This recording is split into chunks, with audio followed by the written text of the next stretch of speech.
مولانا محمد ناصر کی بیانات کے لیے مولانا محمد ناصر کی آفیشیل چینل کو سبسکرائب کریں۔ سورۃ النساء آیت نمبر 172۔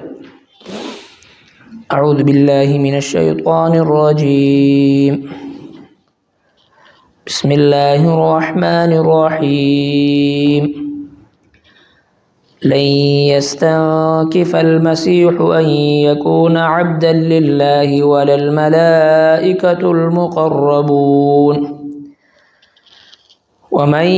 يستنكف عن عبادته ويستكبر فسيحشرهم إليه جميعا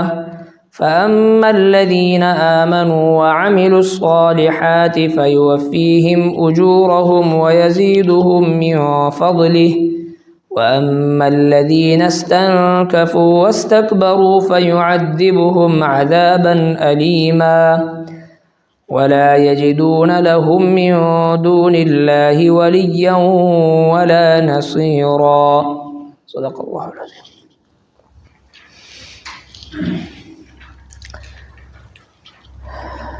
اس سے پہلے آیات مبارکہ میں اللہ تبارک و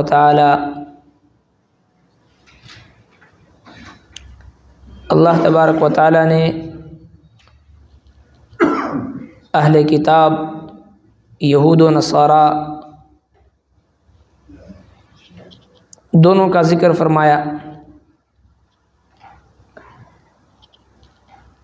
اور ان کے جو باطل عقائد تھے اور جو شرکی عقائد تھے ان پر رد فرمایا۔ یہود جو حضرت عیسیٰ علیہ السلام کے حوالے سے باطل سوچ اور غلط فکر رکھتے تھے، اس سوچ اور فکر کی مذمت فرمائی، اور اسی طرح عیسائی نصارہ جو حضرت عیسیٰ علی نبینا و علیہ السلام کی محبت کے آڑ میں ان کو الوہیت، ربوبیت اور اللہ جل شانہ کی اولاد کی نسبت، بیٹے کی نسبت ان کی طرف کرتے تھے، اس کی مذمت فرمائی، اور ارشاد فرمایا کہ سبحانہ، اللہ تبارک و تعالی پاک ہے کہ وہ اپنے لیے بیٹے کا انتخاب کرے اور اس کو بیٹے کی احتیاج ہو، ضرورت ہو۔ اللہ تبارک و تعالی ان تمام چیزوں سے پاک ہے، اور تمام آسمانوں اور زمینوں کی جو چیزیں ہیں وہ تمام کے تمام اللہ تبارک و تعالی کے قبضے قدرت میں ہیں۔ اب ان آیات میں اللہ جل شانہ اس واقعے کا ذکر فرماتے ہیں جب نجران کا ایک وفد عیسائیوں کا سرور کائنات صلی اللہ علیہ وسلم کے خدمت میں حاضر ہوئی، اور انہوں نے عرض کی کہ آپ حضرت عیسیٰ علیہ السلام کو جب اللہ کا بندہ اور اس کا رسول بتلاتے ہیں تو یہ حضرت عیسیٰ علیہ السلام کی توہین ہے، نعوذ باللہ۔ حالانکہ حضرت عیسیٰ علیہ السلام کو اللہ جل شانہ نے وہ صفات عطا فرمائی تھی جو بندے میں وہ صفات نہیں ہوتی، جیسے مردے کو زندہ کرنا، جیسے مادرزاد اندھے کو بینائی عطا کرنا، جیسے برس کے بیمار کو ہاتھ لگا کر مسح کر کے اس کو اس بیماری سے شفا عطا کرنا، ٹھیک کرنا، اور کئی سو سال پہلے مر ہوئے مردے کے قبر پر کھڑے ہو کر قم باذن اللہ کہہ کر اس کو کھڑا کرنا، زندہ کرنا، یہ وہ صفات ہیں جو ایک بندے میں نہیں ہو سکتی۔ لہٰذا آپ جب حضرت عیسیٰ علیہ السلام کو اللہ کا بندہ کہتے ہیں تو نعوذ باللہ یہ ان کی توہین ہے۔ سرور کائنات صلی اللہ علیہ وسلم نے ارشاد فرمایا کہ حضرت عیسیٰ علیہ السلام کو اللہ کا بندہ کہنا یہ ان کی توہین نہیں ہے، اس سے ان کی عزت اور مقام میں کوئی کمی نہیں آتی، بلکہ حضرت عیسیٰ علیہ السلام خود ساری رات رب کائنات کے حضور کھڑے ہو کر عبادت کیا کرتے تھے، اور ساری رات ایک پہاڑ کی چوٹی پر کھڑے ہو کر قیام فرما کر رب کائنات کے حضور سر بسجود دعاؤں میں مشغول رہتے۔ جب نبی کریم صلی اللہ علیہ وسلم نے ان کو تفصیلی جواب دی تو اللہ رب کائنات نے نبی کریم صلی اللہ علیہ وسلم کی ان باتوں کی تائید میں ان آیات مبارکہ کو نازل کیا، اور ارشاد فرمایا کہ لن یستنکف المسیح، ہرگز عار نہیں سمجھتا مسیح یعنی عیسیٰ علیہ السلام ان یکون عبدا، اس میں کہ وہ ہو بندہ للہ اللہ کا، والملائکۃ المقربون، اور نہ فرشتے جو مقرب ہیں، یعنی حضرت عیسیٰ علیہ السلام بھی اور جو مقرب فرشتے ہیں وہ بھی رب کائنات کی بندگی میں کوئی عار محسوس نہیں کرتا، بلکہ یہ تو فخر کی بات ہے۔ حضرت عیسیٰ علیہ السلام قوم کے سامنے کھڑے ہیں اور دعوت دیتے ہیں، خطاب فرماتے ہیں ان اللہ ربی وربکم فاعبدوا ھذا صراط مستقیم، بے شک اللہ رب کائنات میرا بھی رب ہے تمہارا بھی رب ہے، فاعبدوہ اسی کی ہی عبادت کرو، ھذا صراط مستقیم یہی صراط مستقیم ہے۔ جبکہ حضرت عیسیٰ علیہ السلام کا خطبہ اور خطاب قرآن مجید میں نقل ہے، جو کہ قوم کے سامنے کھڑے ہو کر اپنے آپ کو بھی رب کائنات کا بندہ بتلاتے ہیں، اور اپنے ماننے والوں کو بھی، اپنی قوم کو بھی یہی دعوت دیتے ہیں کہ ان اللہ ربی وربکم فاعبدوہ،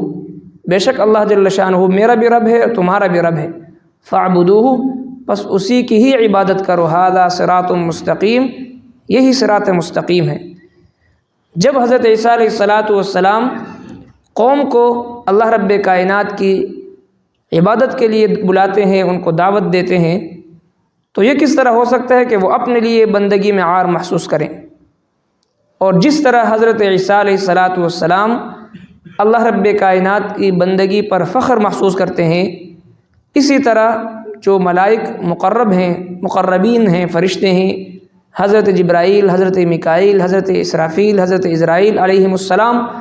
باوجود تمام تر قوت اور طاقت کے اللہ رب کائنات نے جو ان کو عطا فرمائی ہے، ان تمام طاقتوں اور قوتوں کے باوجود اللہ رب العالمین کے بندگی میں اپنے آپ کو فخر محسوس کرتے ہیں اس بندگی میں۔ وَمَن يَسْتَنْكِفْ عَنْ عِبَادَتِهِ، اور جو کوئی شرم کرے اللہ جل شانہ کی بندگی سے، جو کوئی عار محسوس کرے اللہ جل شانہ کی بندگی سے، اور جو کوئی اللہ رب العالمین کی بندگی کو عار سمجھے، وَيَسْتَكْبِرْ اور تکبر کرے، فَسَيَحْشُرُهُمْ پس عن قریب اللہ جل شانہ ان کو جمع فرمائیں گے، الیہ اپنی طرف، جمیعا سب کو۔ جو کوئی بھی رب کائنات کی بندگی اور عبادت میں عار محسوس کرے اور تکبر کرے تو اللہ تبارک و تعالیٰ ان کو اپنے سامنے جمع فرمائیں گے۔ اور قرآن مجید میں اللہ جل شانہ فرماتے ان الذین یستکبرون عن عبادتی، بے شک وہ لوگ جو تکبر کرتے ہیں میرے عبادت سے، سیدخلون جہنم داخرین، اللہ رب کائنات عن قریب ان کو جہنم میں داخل فرمائیں گے۔ ان الذین کذبوا بآیاتنا واستکبروا عنہا، بے شک وہ لوگ جنہوں نے میری آیتوں کو جھٹلایا، واستکبروا عنہا اور تکبر کیا، کیونکہ صحابہ کرام نے عرض کیا رسول اللہ ہم نئے نئے اور اچھے اچھے لباس پہننا پسند کرتے ہیں، اچھا کھانا، اچھا پہننا، اچھی سواری، تو کیا یہ تکبر ہے؟ آپ صلی اللہ علیہ وسلم نے فرمایا کہ نہیں، اچھا کھانا پینا لباس یہ تکبر نہیں ہے۔ تکبر تو یہ ہے کہ اللہ کے بندوں کو حقیر سمجھنا اور حق بات کو ٹھکرانا، یہ تکبر ہے۔ تو اللہ رب کائنات فرماتے ہیں ان الذین کذبوا بآیاتنا واستکبروا عنہا، وہ لوگ بے شک وہ لوگ جنہوں نے میری آیتوں کو جھٹلایا اور واستکبروا عنہا اور تکبر کیا، جھٹلانے کا سبب تکبر ہے۔ لا تفتح لهم ابواب السماء، نہ تو ان کے لیے آسمانوں کے دروازے کھلیں گے، ولا يدخلون الجنہ، اور نہ وہ جنت میں داخل ہوں گے، حتی یلج الجمل فی سم الخیاط، یہاں تک کہ اونٹ سوئی کے سوراخ سے اندر داخل ہو۔ جس طرح اونٹ کا سوئی کے سوراخ سے اندر داخل ہونا ناممکن ہے، اسی طرح متکبر اور منکر اور اللہ کے آیتوں کو جھٹلانے والا انسان کا جنت میں داخل ہونا ناممکن ہے۔ تو جب بھی وعید اللہ رب کائنات ذکر فرماتے ہیں تو اس کے ساتھ ساتھ اہل ایمان کے لیے خوشخبری اور بشارت ارشاد فرماتے ہیں۔ فَأَمَّا الَّذِينَ آمَنُوا، پس وہ لوگ جو ایمان لائے، وَعَمِلُوا الصَّالِحَاتِ، جنہوں نے عمل کیے نیک، فَيُوَفِّيهِمْ أُجُورَهُمْ، اور پورا پورا دیا جائے گا ان کو ان کا اجر،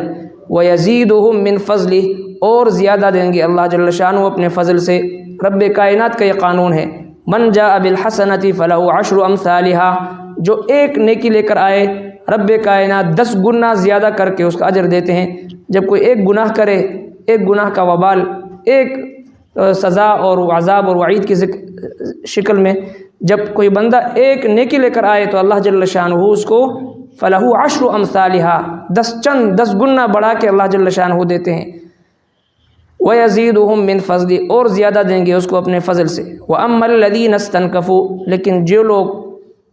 عار سمجھتے ہیں اللہ جل شانہ کی عبادت کو، اس میں شرم محسوس کرتے ہیں، واستکبروا، اور غرور کرتے ہیں، تکبر کرتے ہیں، فَيُعَذِّبُهُمْ عَذَابًا أَلِيمًا، پس ان کو عذاب دیں گے، عذاب دردناک۔ وَلَا يَجِدُونَ لَهُمْ، اور نہیں پائیں گے وہ اپنے لیے، من دون اللہ، اللہ کے سوا، ولیًا، کوئی دوست، ولا نصیرا، نہ کوئی مددگار۔ صدق اللہ۔ ربنا تقبل منا انك انت السميع العليم وتب علينا انك انت التواب الرحيم برحمتك۔